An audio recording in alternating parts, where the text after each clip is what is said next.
नमस्कार, news capital express में आपका स्वागत है। मैं हूं आपके साथ अंकिता। चलिए बढ़ते हैं खबर की ओर। नमाज के बाद उमड़ा जन सैलाब। आश्रम में मामूली बात पर करनी सेना द्वारा दी जा रही धमकियों से मुस्लिम आया सड़कों पर। काजी मुस्तफियों में सरकार के रवैये से नाराज होकर जुम्मे की नमाज के हजारों मुस्लिम युवकों शांतिपूर्ण ढंग से शहर काजी की मौजूदगी में सौंपा एसडीएम को ज्ञापन। सख्त लहजे में कहा कि बार बार इम्तिहान ला सरकार, कहा खुलेआम धमकी देने वालों पर हो कार्रवाई। आष्टा स्थिति तनावपूर्ण लेकिन नियंत्रण में। कर दूं, उसके बाद उनको मेमोरेंडम दिया जाएगा। एक चीज सबसे बड़ी मैं ये कहना चाहता हूं, शासन और प्रशासन से दोनों से कहना चाहता हूं, जिस तरीके से मस्जिद को लेकर जो बात कही गई है कि बाबरी मस्जिद को तोड़कर जो पहले जो हो चुका है उसका जो बात कही है उसमें, और उसके खिलाफ अभी तक के कोई गिरफ्तारी नहीं हुई है, तो हम यहां से ये मांग करते हैं कि उस मस्जिद को जो तोड़ने की बात की जा रही है, हम अपने आप को कुर्बान हो जाएंगे, अपने आप को मर जाएंगे, पर मस्जिद नहीं तोड़ेंगे।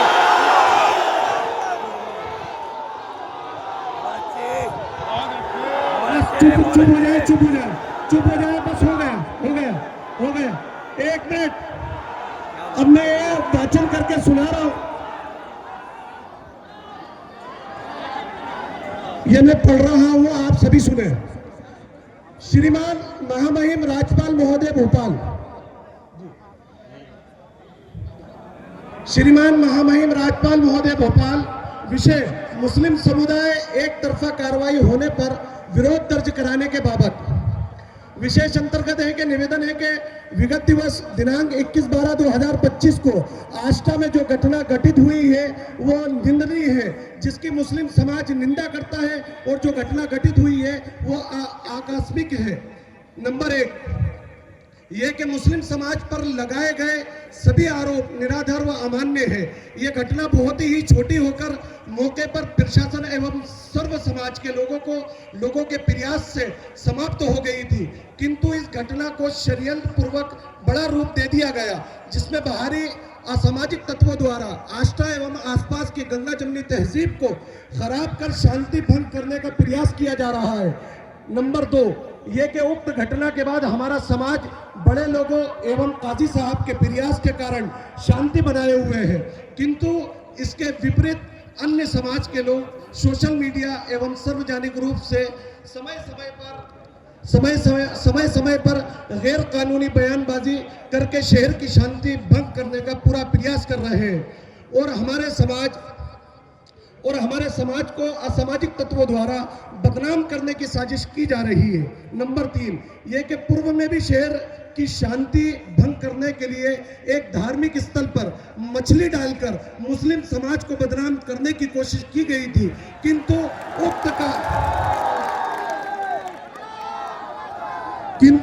उक्त कांड के आरोपी अभी तक गिरफ्तार नहीं हुए हैं और खुल्ला शहर की शांति को भंग करने की कोशिश कर रहे हैं। विगत दिनों एक बाहरी असामाजिक तत्व तथाकथित नेता द्वारा तहसील कार्यालय के अंदर बयान जारी किया, जिसमें देश के समस्त मुस्लिम समाज के अंदर रोष है, व्याप्त है, परंतु प्रशासन द्वारा तुरंत कार्रवाई करते हुए प्रकरण पंजीबद्ध किया गया है, जिसमें मुस्लिम समाज में पुलिस प्रशासन के प्रति भरोसा उत्पन्न हुआ, परंतु अभी उपरोक्त व्यक्ति को गिरफ्तार कर जेल नहीं भेजा गया। वही हमारे समाज के लोगों को तुरंत गिरफ्तार कर जेल भेज दिया गया, जिसमें अभी समाज में अविश्वास की भावना एवं निष्पक्ष जांच न किए जाने की आशंका व्याप्त। ये दिनांक 21/12/2025 की रात्रि 9 बजे लगभग अलीपुर चौराहे पर सेंट्रल बैंक के सामने वाली गली में रैली से लौट रहे नशे में चूर लोगों द्वारा पेशाब करने के लिए उतरे, तो वो हमारे मेहमान थे। देखिए, सबसे बड़ी इंसानियत की बात तो ये है कि गलती हुई है, इसके अंदर कोई वो नहीं है कि अगर दो समुदाय के बीच में अगर पेशाब करने पर वो रुके थे, तो बाहर के लोगों को ये नहीं पता है कि कहाँ पर शौच करना है, शौचालय नहीं है, वो गुमटी के पीछे गए, तो हमें भी सब्र और तहम्मुल का वहां पर मुजाहिरा करना था। कोई यहाँ के नहीं थे, वो बाहर के थे, तो आप थोड़ा सा प्यार और मोहब्बत के साथ अगर उनको समझाते। अब वो बात छोटी सी थी और वो वहां पर खत्म हो चुकी थी। उसके बाद कुछ हमारी भी गलती है और उधर से जब वो गाड़ियां रुक रही थी, वो गाड़ियां रुकने के बाद ये मामला बढ़ा है और उसको फिर शहर के कुछ लोगों ने उसको बड़ा बना दिया है। सेंट्रल बैंक के सामने वाली गली में रैली से लौट रहे नशे में चूर लोगों द्वारा पेशाब करने के लिए उतरे तो मौके पर मौजूद लोगों द्वारा उन्हें बताया गया कि मूत्रालय आगे है, मोहल्ला आबादी का क्षेत्र है, तो इस बात पर नाराज होकर गाली गलौज अभद्र भाषा का प्रयोग किया गया। पुनः समझाने पर मारपीट की गई एवं रैली से लौट रहे अन्य गाड़ियां एवं साथियों को रोककर भीड़ एकत्रित कर गाली गलौज की गई। तो मोहल्ले में उपस्थित लोगों द्वारा महिला, बच्चों एवं अपनी जान माल की सुरक्षा हेतु बचाव का प्रयास किया गया। यह कि इस घटना में दोनों पक्षों का विवाद हुआ था, जिसका वीडियो वायरल किए जा रहे हैं और छतरी करनी सेना द्वारा अभी भी उचित भाषा का उपयोग किया जा रहा है, अभद्र भाषा का इस्तेमाल किया जा रहा है, जिससे शहर की शांति व्यवस्था भंग होने की आशंका है। उसी रात रसुल्लिया में असामाजिक तत्वों द्वारा दरगाह तोड़ी गई, किंतु अफसोसजनक है बात यह है कि मुस्लिम समाज पर कार्रवाई की गई पर हमारे लोगों को गिरफ्तार कर जेल भेज दिया गया, जबकि दूसरे पक्ष के लोगों पर किसी भी प्रकार की कार्रवाई नहीं की गई और न ही गिरफ्तार किया गया। अब मुस्लिम समाज प्रशासन से मांग करता है कि शहर की शांति के लिए दूसरे पक्ष की भी वीडियो के आधार पर पत्थरबाजी कर रहे लोगों को चिन्हित कर गिरफ्तार कर दोनों पक्षों पर एक समान उचित कानूनी कार्रवाई की जाए। यदि प्रशासन द्वारा अनेक विरुद्ध कार्रवाई कर गिरफ्तारी नहीं की जाती है तो मुस्लिम समाज के लोग आगे कार्रवाई हेतु तो आगामी शुक्रवार अब जैसे कि वो डेट दे रहे हैं तो हमारी भी डेट है, सुन लीजिए, क्या अगर हम लोग खामोश हैं तो हमारी खामोशी के अंदर ही सच्चाई है। तो अगर वो डेट दे रहे हैं तो हमारी भी डेट है 2 तारीख को इसी जगह पर इंशाल्लाह हम फिर आंदोलन करेंगे अगर गिरफ्तारी नहीं है।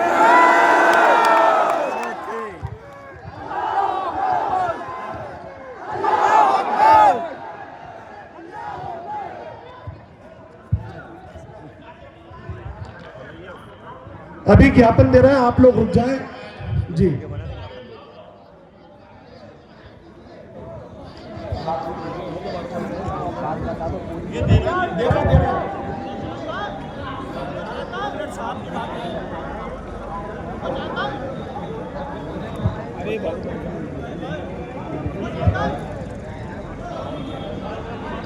थोड़ा साहब आपको संबोधित करेंगे, शांति रखिए, आपकी बात भी सुनिए।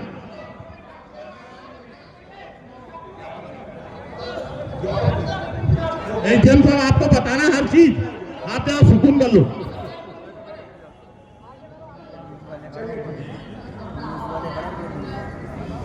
सभी लोग ध्यान से सुने। जो घटना हुई वो बड़ी दुखद थी। उस घटना में शहर ने बहुत संयम का परिचय दिया, तो उसके लिए हम लोग शहर के आभारी हैं। मगर हमें ये धैर्य और संयम बनाए रखना है। कानून अपना काम कर रहा है, जो भी अपराधी हैं उन पर कार्रवाई हो रही है। वीडियो के आधार पर उनका चिन्हांकन कर कार्रवाई हम लोग करा रहे हैं। धन्यवाद। बहुत बहुत धन्यवाद। चलिए, अब अल्लाह का शुक्र है कि हमने अपनी बात रख दी है प्रशासन तक। आप लोग जिस तरीके से आए हैं,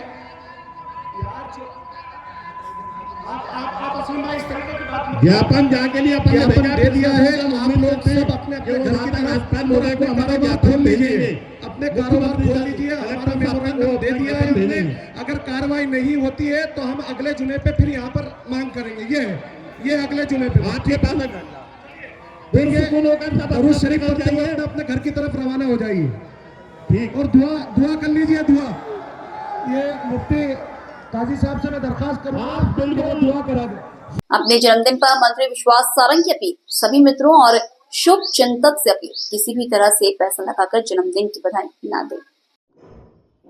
जन्मदिन पर ज्यादा से ज्यादा पेड़ लगाए, मंत्री सारंग। पर्यावरण संरक्षण हम सभी का दायित्व, मंत्री सारंग। 29 दिसंबर को जन्मदिन नहीं मनाएंगे, मंत्री सारंग की अपील। सभी शुभकामनाएं वर्चुअल तरीके से दें, सार्वजनिक रूप से जन्मदिन नहीं मनाएंगे। यथासंभव सभी का उत्तर देंगे, जन्मदिन वर्चुअल तरीके से मनाएंगे। अशोकनगर में सटोरिये आजाद खान पर कार्रवाई को लेकर मंत्री विश्वास सारंग का बयान। अशोकनगर में आजाद खान पर सख्त कार्रवाई सरकार ने की है। आज़ाद खान द्वारा क्रेडिट कोऑपरेटिव सोसाइटी भी चलाने की जानकारी मिली है। जांच के निर्देश दिए, जांच शुरू है, तब तक ट्रांजैक्शन रोकने के निर्देश दिए हैं। तुरंत कार्रवाई से आज़ाद खान के क्रेडिट सोसाइटी के लेन देन पर रोक, गैर कानूनी काम करने वाले पर सख्त कार्रवाई होगी, जांच पर कार्रवाई करेंगे। प्रदेश की सभी क्रेडिट सोसाइटी की जांच होगी। आज़ाद खान की हर गतिविधि की जांच हो रही है, कार्रवाई हुई है और सख्त कार्रवाई होगी। कांग्रेस के एसआईआर को लेकर दिए बयान पर मंत्री सारंग की बयान। कांग्रेस हार का ठीकरा फोड़ना चाहती है। अनर्गल आरोप लगाना कांग्रेस की आदत है। कांग्रेस को जनता ने नकार दिया है। कांग्रेस को दिक्कत है तो चुनाव आयोग में जाकर शिकायत करे। मीडिया में आकर सेंसेशन फैलाती है। वोट चोरी की शुरुआत नेहरू की है। चुनाव आयोग निष्पक्ष काम कर रहा है। मेरा जन्मदिन है। मैं मेरे सभी मित्रों को, शुभचिंतकों को ये निवेदन करना चाहता हूं कि मैंने निश्चित किया है कि मैं इस बार भी जन्मदिन नहीं मनाऊंगा। मैं भोपाल में नहीं रहूंगा। पहले भी मैंने ये निवेदन किया था कि मुझे जो भी शुभकामनाएं, बधाई देना चाहते हैं वो वर्चुअल तरीके से दे। मेरे सोशल मीडिया प्लेटफॉर्म पर व्हाट्सएप के माध्यम से मुझे वो शुभकामनाएं दें, क्योंकि ये बात भी मेरे लिए बहुत ज़रूरी है कि आप सबकी शुभकामनाएं मुझे मिलती रहें। परंतु मैंने ये निश्चित किया है कि मैं सार्वजनिक रूप से जन्मदिन नहीं मनाऊंगा, केवल वर्चुअल तरीके से जन्मदिन मनाऊंगा। मैं मेरे सभी शुभचिंतकों को ये भी निवेदन करना चाहता हूं कि आप सब किसी भी तरह का पैसा लगाकर मेरे जन्मदिन की बधाई ना दें। मुझे केवल वर्चुअल तरीके से ही बधाई दें। और उसके साथ साथ मैं एक निवेदन मेरे मित्रों से, शुभचिंतकों से और करना चाहता हूं कि मेरे जन्मदिन पर ज़्यादा से ज़्यादा पेड़ लगाने की वो कृपा करें। पर्यावरण बचाना हम सबके लिए और हमारे आगे आने वाली पीढ़ी के लिए बहुत आवश्यक है। पर्यावरण का संरक्षण करना ये हम सबका दायित्व है। तो 29 दिसंबर को मैं बहुत ही विनम्रता के साथ मेरे मित्रों को, मेरे शुभचिंतकों को, मेरे कार्यकर्ताओं को ये निवेदन कर रहा हूँ कि 29 दिसंबर को इस बार मैं जन्मदिन नहीं मनाऊंगा, केवल वर्चुअल तरीके से ही जन्मदिन मनाऊंगा। मेरे सोशल मीडिया और मेरे व्हाट्सएप पर आप मुझे बधाई दें और यथासंभव मैं उसका उत्तर भी दूंगा। आप सबकी शुभकामनाओं के लिए मैं बहुत धन्यवाद देता हूं। पर मैं ये चाहता हूं कि हम ये पहल करें कि हम जन्मदिन जिस ढंग से बहुत भीड़ भाड़ इकट्ठी करने के बजाय हम वर्चुअल तरीके से ही जन्मदिन मनाएं। बहुत बहुत धन्यवाद। जाएंगे, जो वोट चोरी हुई है उसका प्रतिशत कांग्रेस की हार का है। देखिए, पहले से हम कहते आए हैं, कांग्रेस नाच ना आवे आंगन टेढ़ा वाली कहावत को चरितार्थ कर रही है। पूरे देश से कांग्रेस को जनता ने नकार दिया है और अपनी हार को वो किसी ना किसी के सर पर फोड़ना चाहते हैं। कभी ईवीएम को गाली देना, कभी चुनाव आयोग को गाली देना, कभी वोट चोरी जैसी बातें करके जनता को गुमराह करना, कभी चुनाव आयोग की प्रक्रिया पर प्रश्न चिन्ह लगाना।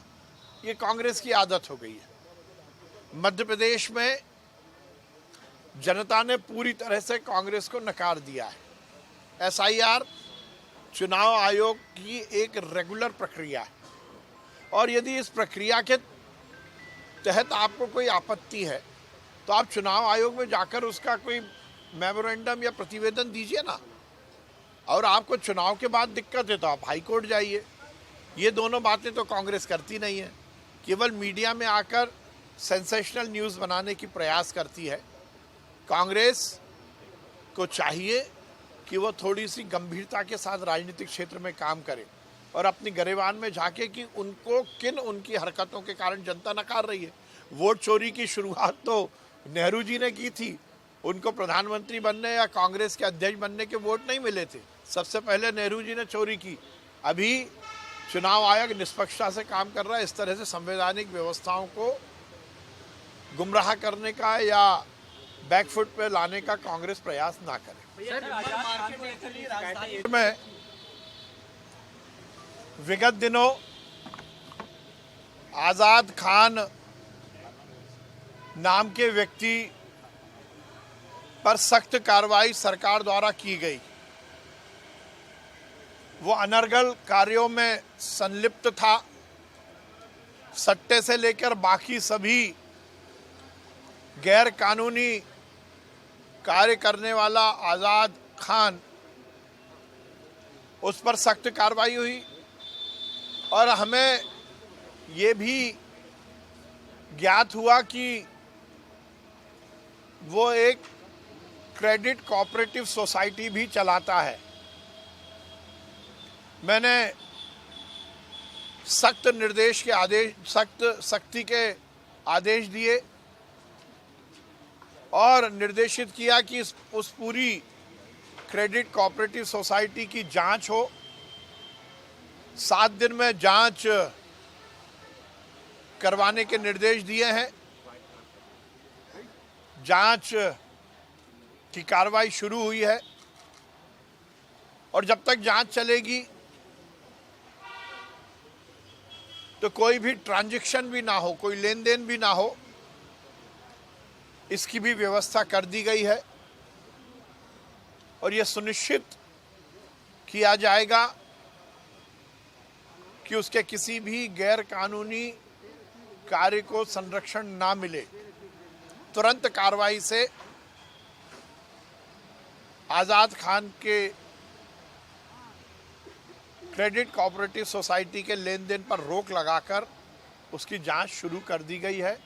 और ये सुनिश्चित किया जाएगा कि ऐसे गैर कानूनी काम करने वाले कोई भी किसी भी स्तर के कितने भी बड़े लोग हों, उनके खिलाफ कार्रवाई होगी। और ये पूरा नेक्सस भी, यदि कोई और भी कड़ी होगी तो उसकी भी जांच करके उस पर भी कार्रवाई होगी। और हमने ये भी निर्देश दिए हैं कि पूरे प्रदेश की क्रेडिट कोऑपरेटिव सोसाइटी के बारे में भी हर तरह की जांच की जाए।